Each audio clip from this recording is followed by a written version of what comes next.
আসসালামু আলাইকুম, কেমন আছেন সবাই? আশা করি সবাই ভালো আছেন। তো এখান দিয়ে যে মাংস রান্নার জন্য সব উপকরণ রেডি করে নিলাম। তো এখানে যে পেঁয়াজগুলো চুলায় দিয়ে তেল দিয়ে দিলাম, সাথে মশলাপাতি সব কিছু চুলার সামনে দেখতেই পারছেন আপনারা। সব কিছু রেডি করে নিছি। মাংসগুলো ধুয়ে নিছি, 1 কেজি পরিমাণ মাংসের মতো নিছি। তো সাথে এলাচ, দারচিনি, তেজপাতা দিয়ে দিলাম।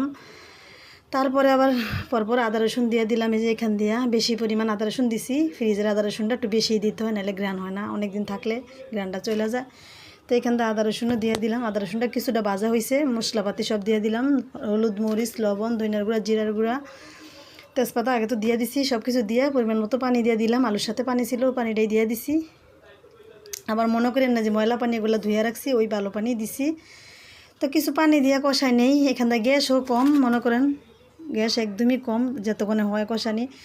তো মশলাটা কষানি হয়েছে, তেল উপরে বাসনের পরে আল্লাহ দিয়ে দিলাম মাংসটাও মশলার সাথে একসাথে মিক্স করে তারপরে আলুটা রেখে দিলাম।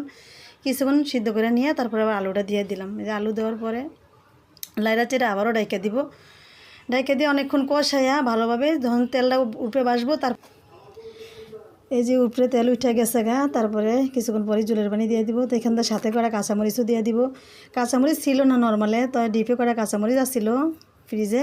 তো এখানে ডিপেরগুলোই দিয়ে দিলাম, 10-12টা কাঁচামরিচের মতন দিয়ে দিলাম। কাঁচামরিচটা কি পরে দিলে তরকারির কালারটাও সুন্দর হয়, গ্রানটাও ভালো আসে। তো এখান থেকে কাঁচামরিচটা দিয়ে লাইরা চেড়ে আবারও ডাইকা দিব। কিছুক্ষণ কষাই নিব। কষানোর পরে যখন তেলটা উপরে চলে আইব, তখন আর জলের পানি দিয়ে দিব। তো এখন এই যে কষানি শেষ, প্রায় মাংসর তেলও বাইসা উঠছে উপরে, আলুর মাংস প্রায় সিদ্ধ হয়ে গেছে পরিমাণ মতন ঝোল দিব, বেশি দিব না। তো এখন এই যে ঝোল দিয়ে দিলাম। ঝোল দিয়ে লাইরা চেড়া কিছুক্ষণ ডাইকা দিব। আজকের মতো এই পর্যন্ত।